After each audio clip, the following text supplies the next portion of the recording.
Morning everybody, coming to you live from the Lion and Tusk Museum on Saturday the 3rd of April. Recently we've been carrying out a campaign to increase our membership. We need to increase our membership to 1,000 members or more. That income would give us sufficient finance to operate this museum for 1 year. Memberships are $25 New Zealand per annum. That equates to the $25,000 that it costs us to house the collection and run the museum.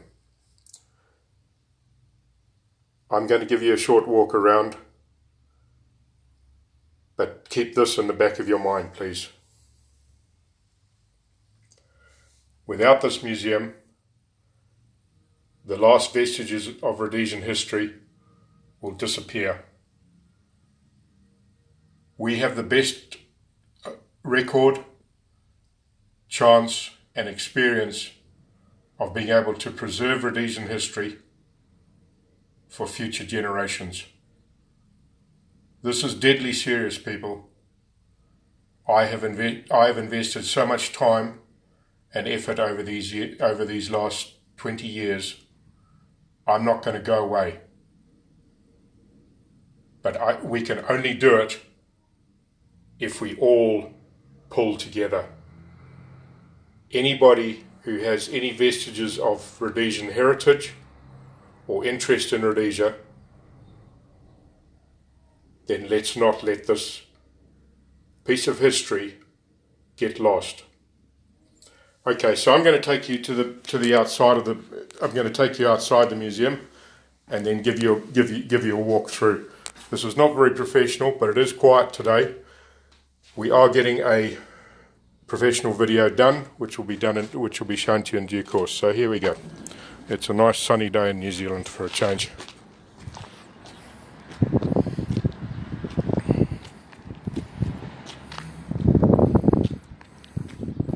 So here we are, we're in an industrial unit in Mount Maunganui. We began, for those of you who don't know, we began renting in March of 2018. This is our area and our neighbours. That's a flagpole that we erected when we have a Anzac Day parade. The first and last one we had was in 2019. We had over 70 people seated and supporting us outside here. Approximately 30% of those people were not Rhodesians. That shows the widespread support that we have here in New Zealand.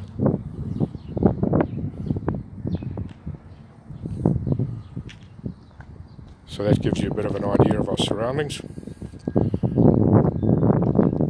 This here was a recent addition from a deceased estate that was given to us. Great big house sign. So we come in here, you enter our reception area and CQ store. We've got masses of stuff that's for massive things that are for sale. Have a look at our CQ store online to see what we've got.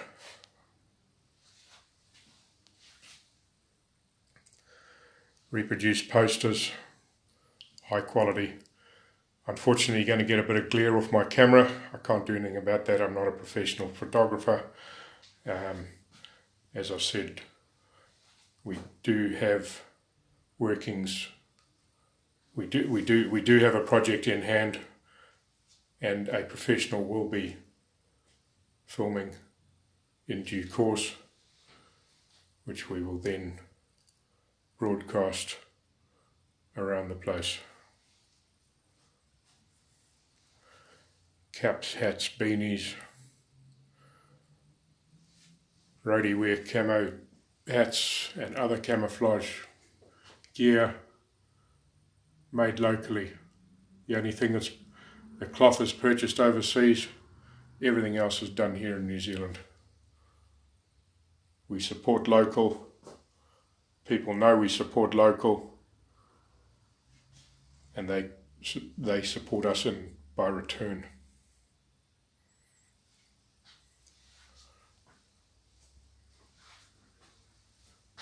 You can even get camouflage ties. They're brilliant. Absolutely brilliant ties. Totally unique. Everyone's different. High quality, made right here by our friends.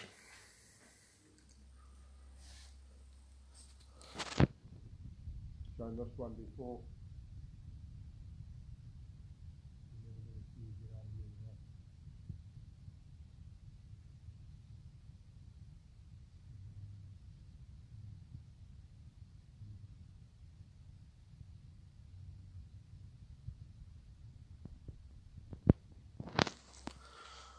And don't forget,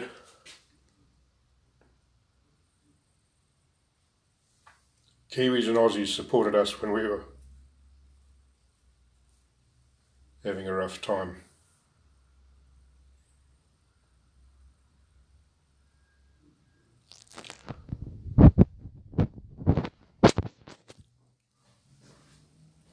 So we're going to go back and we're going to go through the main area now. I won't. I'm not going to keep you going too long. I know some of these videos get a bit tedious. Here's a unique display. Bit of shine here. I'm afraid I'm going to try and move around and get the best I can for you. But we've got a couple of Rhodesian SLR and a Rhodesian FN in here, and a few other bits and pieces. This AK was personal weapon of a Salute Scout. Rhodesian made Cobra.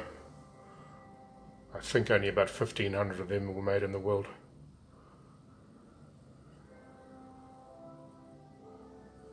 SKS.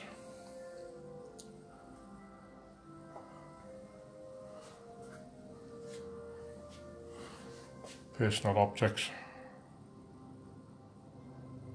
Here we go.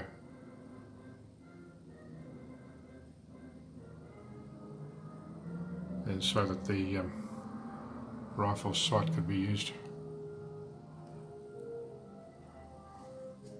Browning off an aircraft. Sorry about the glare. Can't do anything, I'm afraid. Mainly military history here, but we've got an increasing amount of civvy stuff. And as we've always said to people, we will do everything we can, but we need the support. We can't do it alone. Things cost money. While we're on about the camouflage, there's the story behind Rhodesia's distinctive camouflage pattern, now categorized as a brushstroke. Here's a little bit of history. Don't know if you can see that. This was taken off, there we go.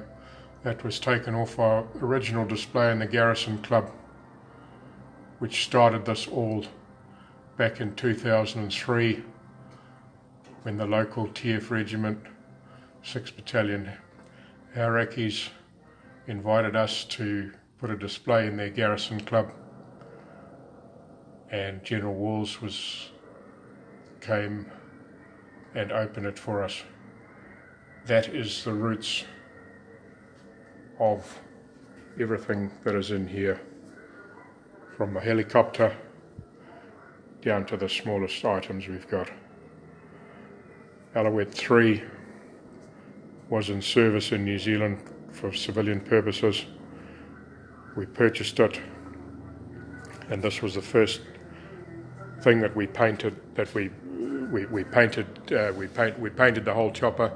We had intended to keep it in one piece, but as you can see, we're too full here. So we packed from floor to rafters. We're packed here. Over 500 square meters of display space.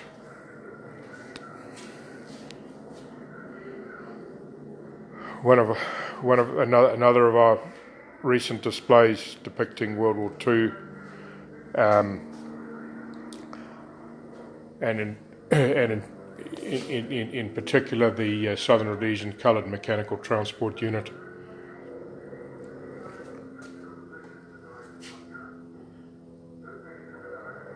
Small pieces of history that have to be preserved.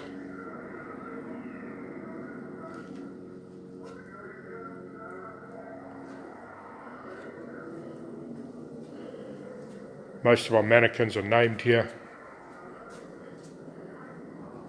This is Bill.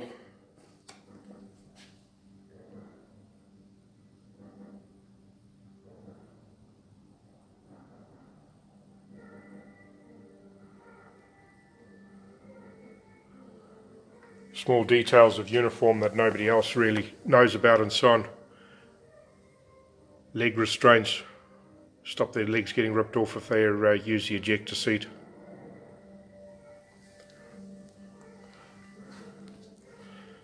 Here's John Michalakis. John lives locally, and he'll probably agree that this is a bloody good image of him.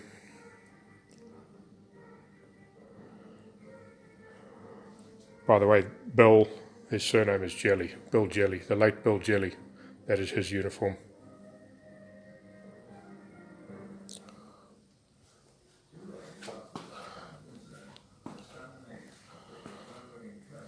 One of our Kiwi supporters made these twin Brownings for us, modelled off the Browning I showed you before. Mountings and so on were done with the help of a former chopper tech in Australia who did the drawings and so on for us. The ammo boxes are yet to be completed. They need to be completed in metal. We've fabricated them up in wood just to get the size and shape and positioning and so on.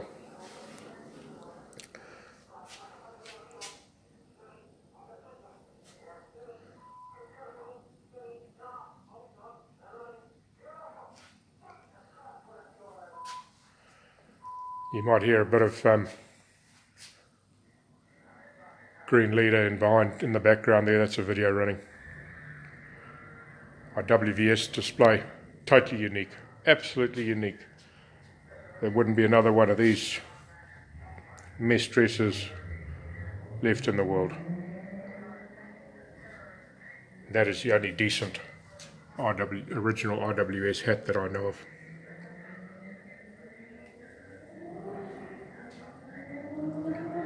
Totally unique. It has to be preserved. Can only be done with support. Most of these uniforms kindly donated by Brenda Hill, now her married name Brenda Cox. Brenda Cock, I beg your pardon.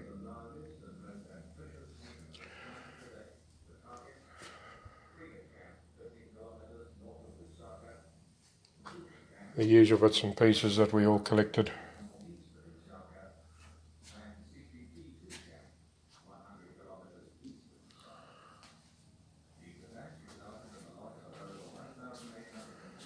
From the early days, pioneer period, Anglo-Boer War. This cabinet was recently revamped and so on. There's a Boer War rifle there.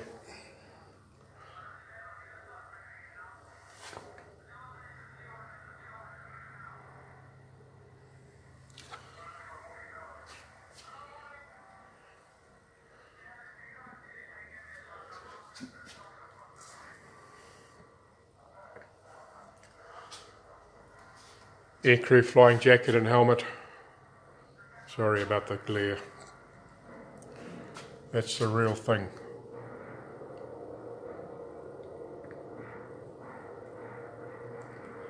The small jacket in the background there was made for Lieutenant Howard's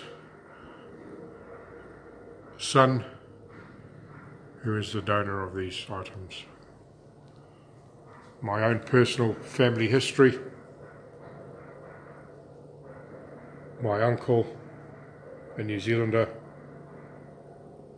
who came to Rhodesia, and when the war finished he returned to New Zealand and was subsequently killed in an air accident during the occupation of Japan.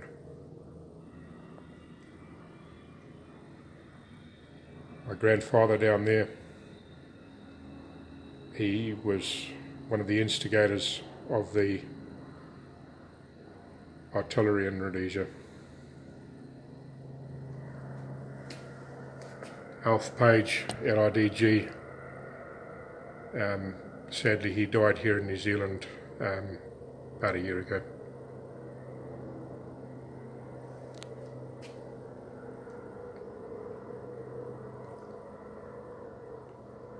My dad, who fought in Burma with the Gurkhas in World War II and the Northern Rhodesia Regiment.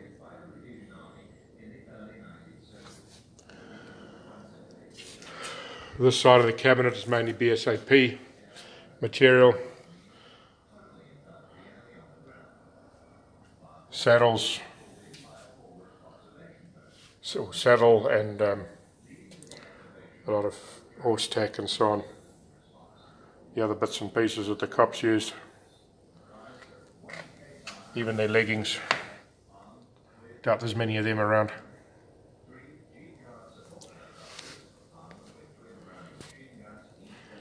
Malaya.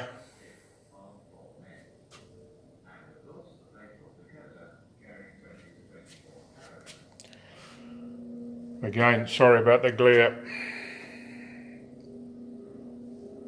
But when we have this professionally done, I'm assured that the videos will be a lot better than what I'm hacking away at here.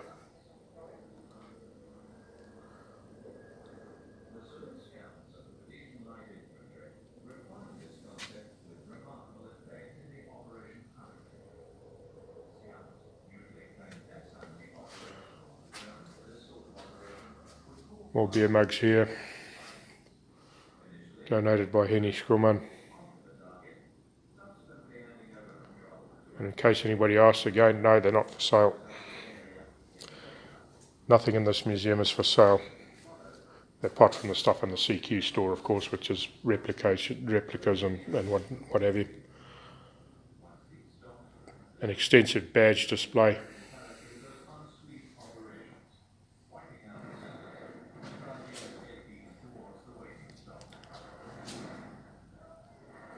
You can probably hear that video in the background.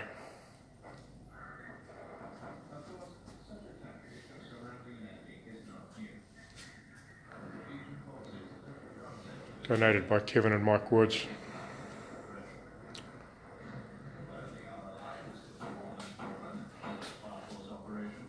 Commonwealth Monitoring Force area.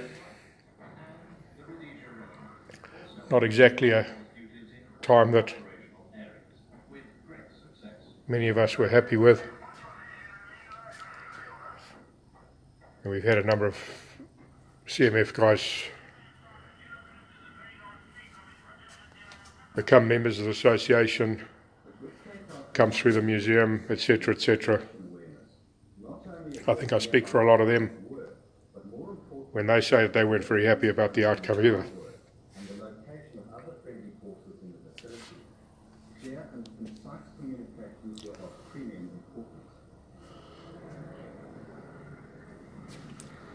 A video that was specially made for our previous displays by Msasa that we use that we use.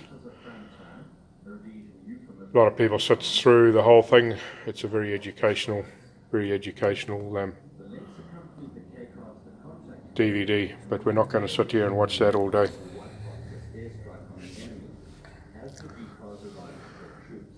We've got a lot of stuff in here, folks. A lot of stuff that's been accumulated over many years. Are we going to let this go? Are we going to let it be forgotten? It's up to you what happens. We've established this museum. It's now time for every Rhodesian and supporter to back us.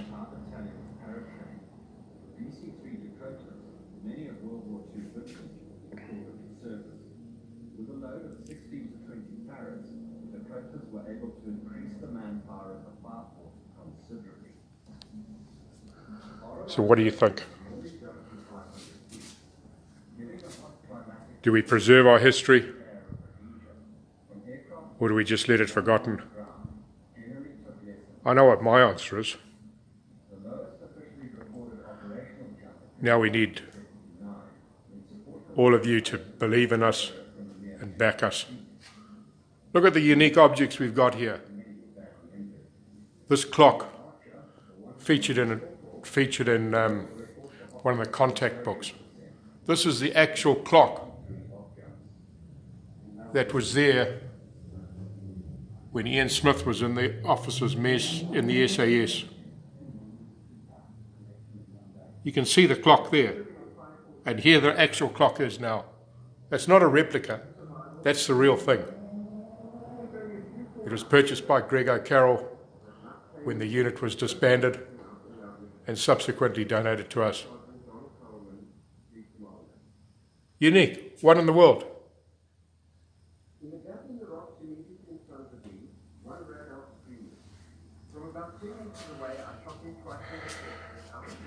The late Digby Sinclair donated a number of his works of art to us. The most unique being this depiction of Rhodesian pilot David Lewis in battle with the Red Baron, the German Red Baron, Baron von Richthofen. David Lewis survived. He was shot. The Baron shot him down. He was, I think he was the Red Baron's last victim. He survived that. He was taken prisoner of war for a short time. Returned to Rhodesia in 1978 or something. He was ambushed. It must have been earlier than that. He was ambushed. He died on 10th of August 1978. We can see there from that.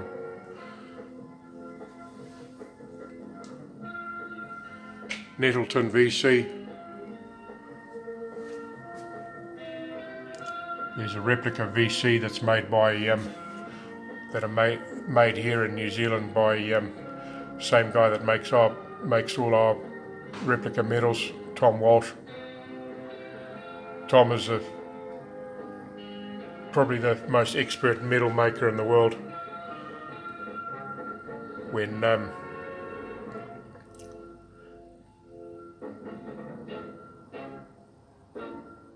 When Willie Apiata won the New Zealand SAS, won his Victoria Cross, Tom was contracted to make 5 copies of it so that they could be put in, one for Willie to wear, 2 for the engraver to practice on, and some for museums and so on.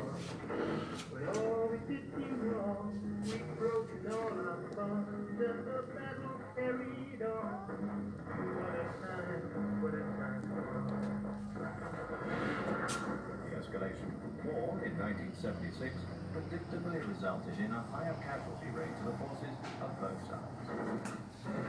This escalation also put considerable pressure on the civilian. Cabinet's full of bits and pieces here. Economically, Rhodesia was becoming increasingly dependent on South Africa.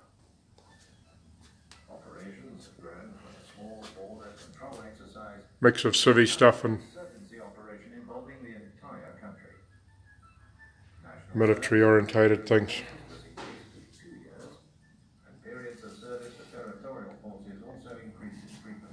My nephew Aiden's passport.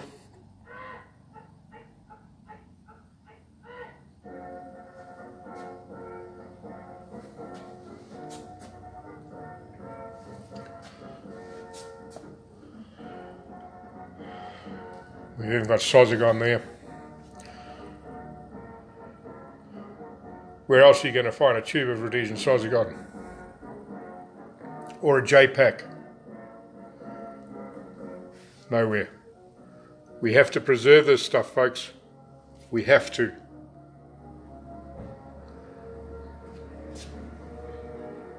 If we all pull together, we can do it.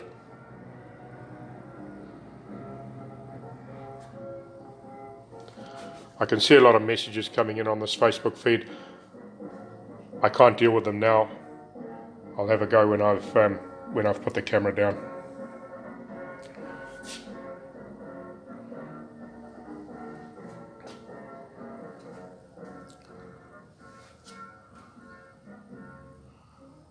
Talked about Greg O'Carroll earlier. There's his pack.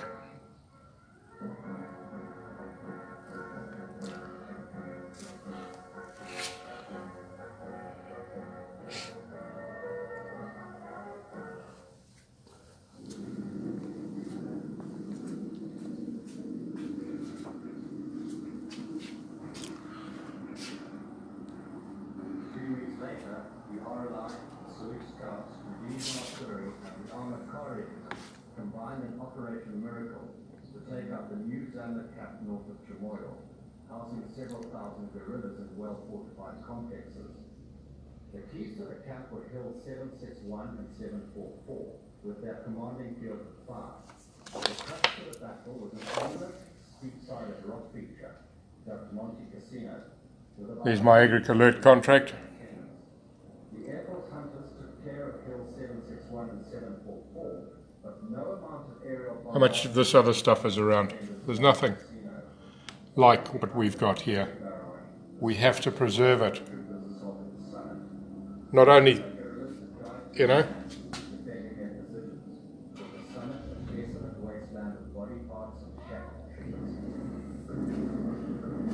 even brought my signpost with me.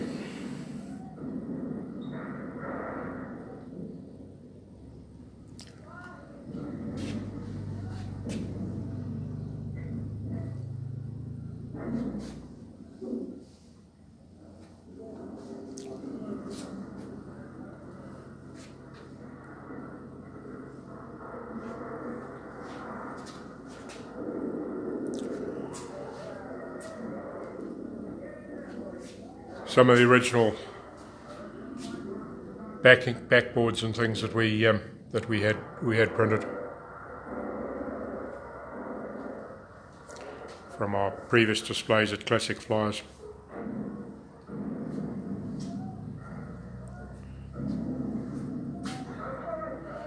I said all our mannequins have got names. This is Trevor. He's the original trooper. Trevor's been everywhere. He even took a ride through town a few years back before things changed. Trevor rode through town with his AK sticking out the window of a little Civic car, just for a bit of a laugh. You wouldn't do that these days. Maybe he's got a sense of humour anymore.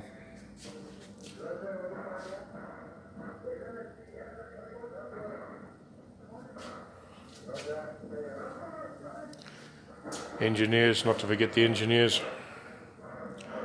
We try to incorporate as much as possible here. We know that we've got shortages of things. Personally, from my personal perspective, the artillery guys have been very supportive of us, and unfortunately, we don't have as much of their material as I would want to have, as I would like. As you can see, we're pretty full here, but there is always room for expansion. Our coloured mates in RDR, there's another area that we're short on material and so on. And those are areas that we're well aware of, and we're going to do something about it. But we need time. We need everyone's support. I'm showing you there is the colours that King George V gave to the 1st Rhodesia Regiment for their services in World War I. Again, totally unique, and we thank Martin Hudson for getting them to us. I've got glare everywhere here. This is not good, but that's the that's the King's colours for the 2nd Rhodesia Regiment. Unique stuff, people. Unique stuff.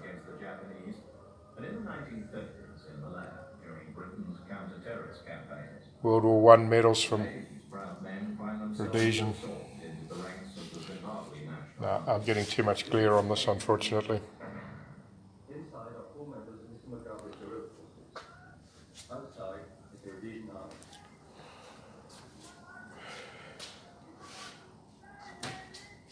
Even the Queen backed us when we were writing the Rhodesia Regiment book.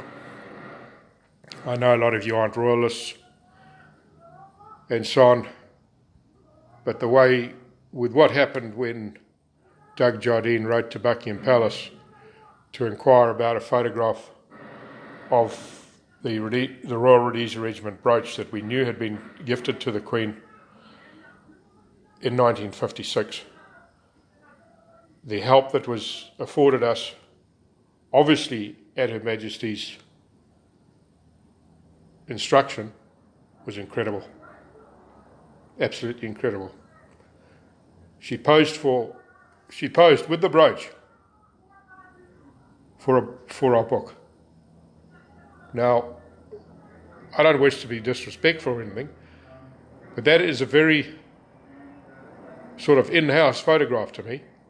It's posed, yes, but she's done that specially for us.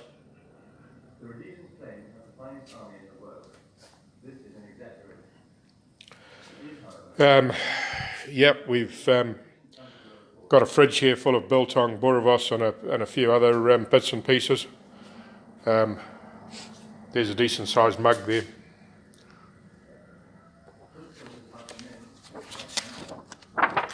There's an A4 sheet of paper, so you can get an idea of the size of that.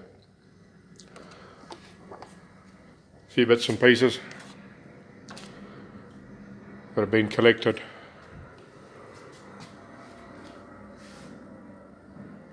G'day Louis, hope you're doing well there, mate. Badcock print.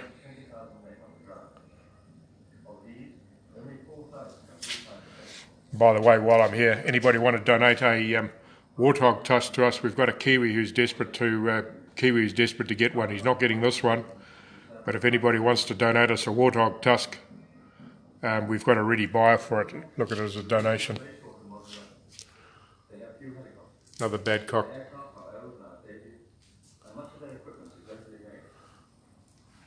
Golf bomb, fabricated in exactly the same manner that the originals were made.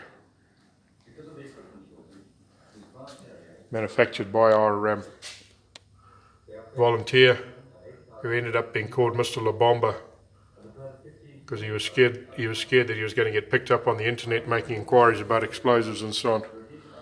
The Vic Mackenzie drew a cartoon of Mr. La Bomba. This was another of Mr. La Bomba's projects.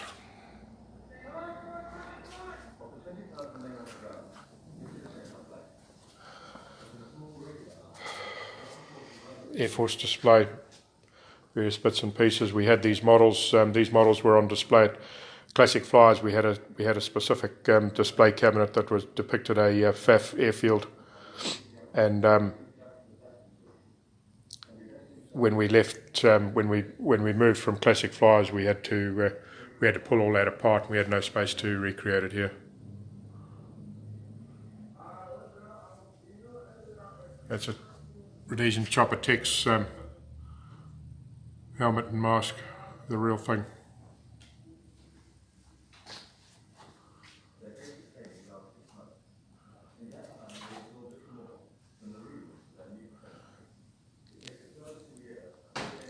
Somebody even flogged that off the main gates at Thornhill.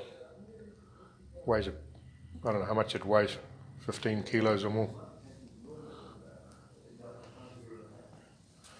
So we're going to creak up and down the stairs here, folks. It makes a bit of noise.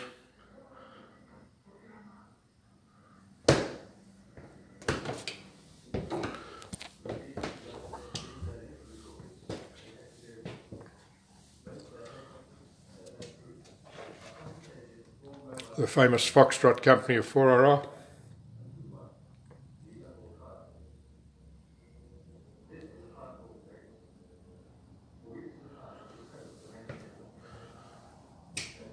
And one of those is Mr. La Bomba.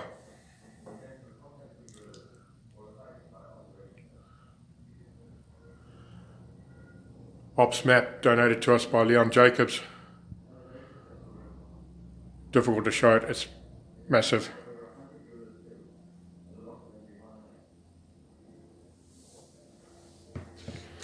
That's our office. Well guarded, as you can see.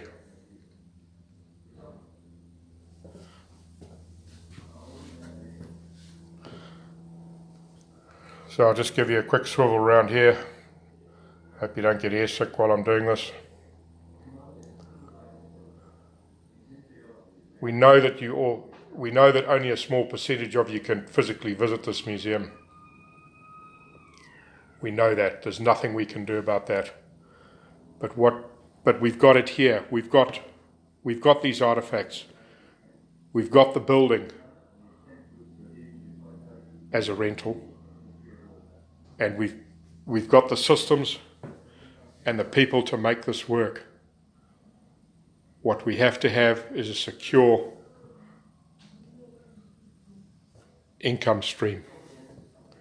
And that secure income stream can be provided with your assistance through memberships, which is what I've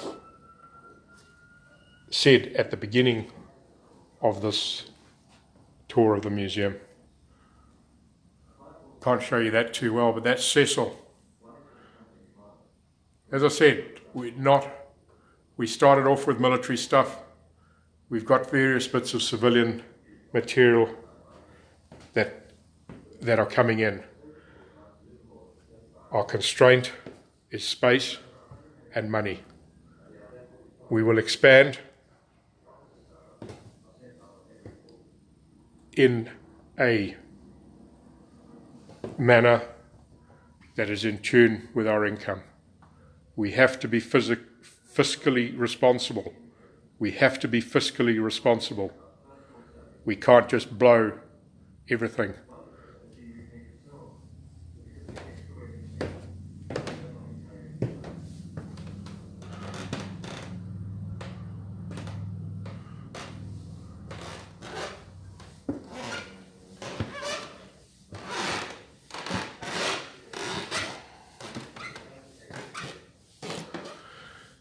So here we're walking up into the library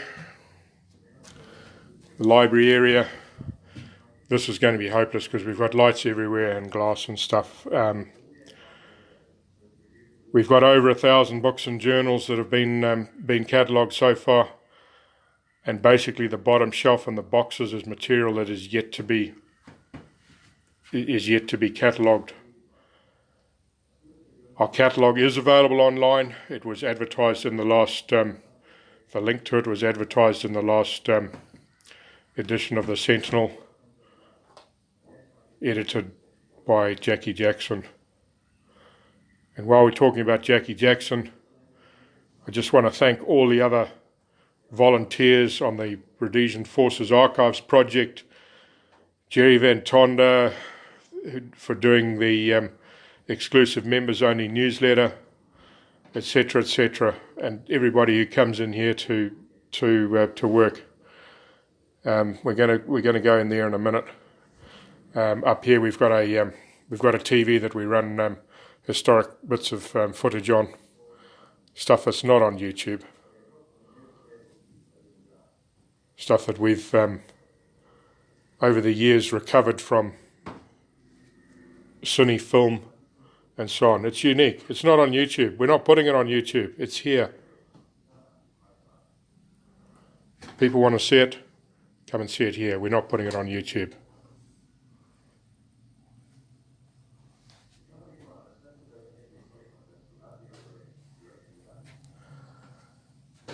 So I've left this till last. This is the memorial garden. As you can see, we have to keeping the plants going without natural light is not easy. So we've got some lights going here to keep Diana's plants going. They have to be changed over every so often, but that's how it is. So I'm just going to get there. So we began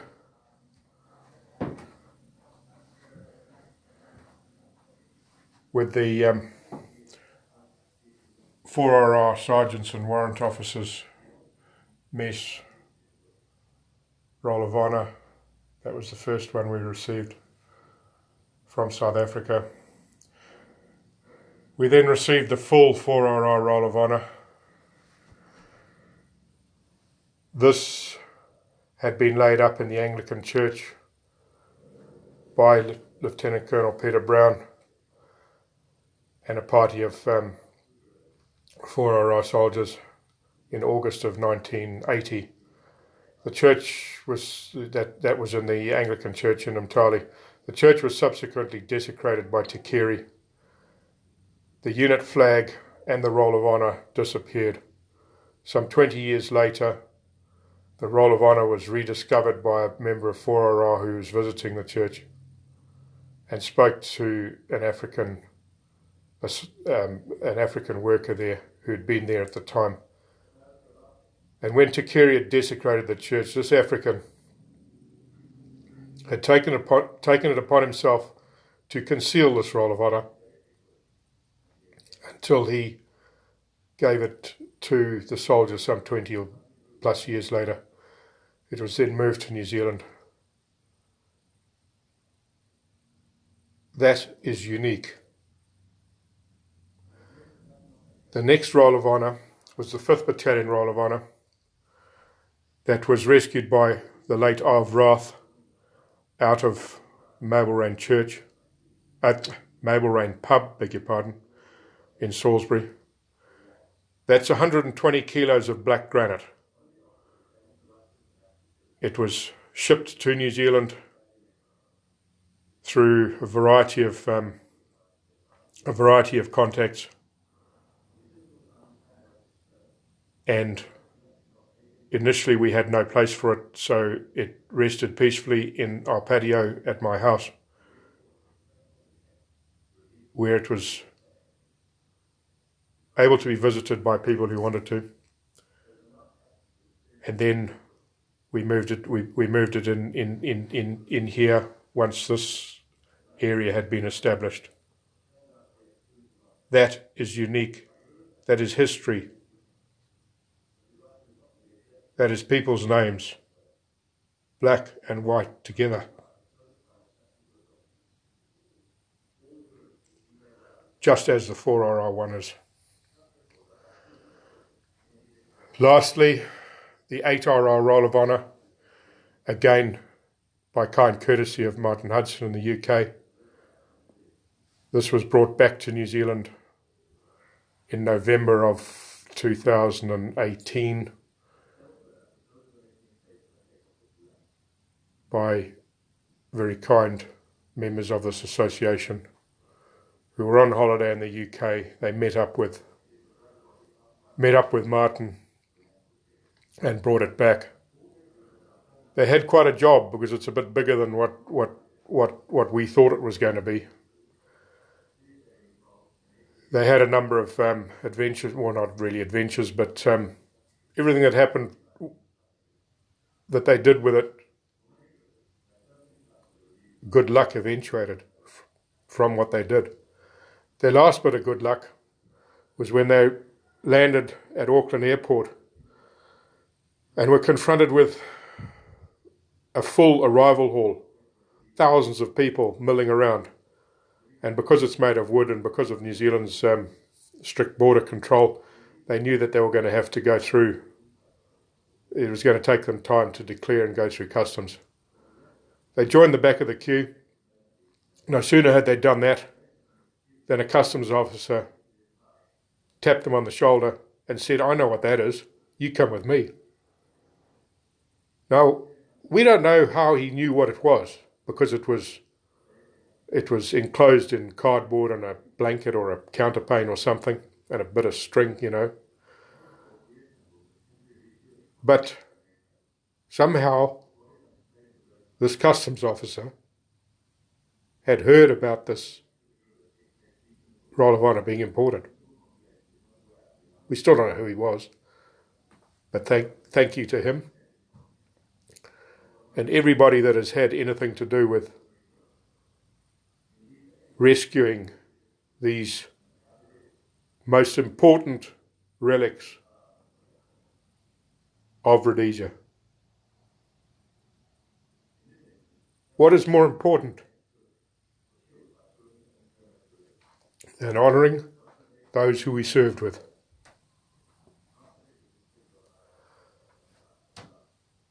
Let that question run through your minds. What is more important than honouring those who laid down their lives?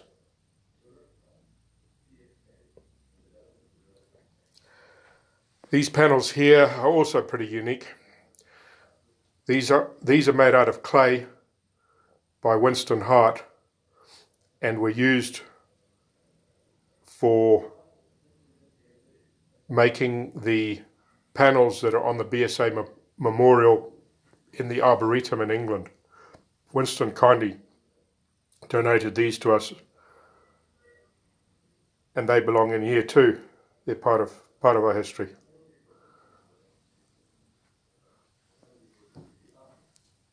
I've pretty much shown you everything here now, folks.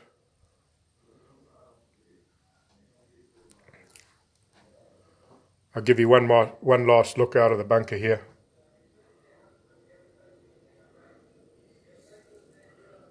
And ask you one last time, should we let this be forgotten, or should we preserve it?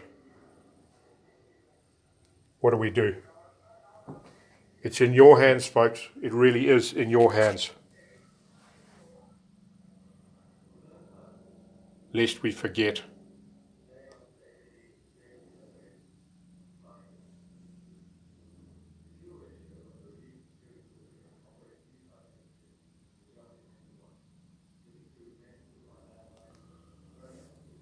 I thank you for your time today and bid you all well. Take care, but let's not forget let's not forget our history. Let's not forget it.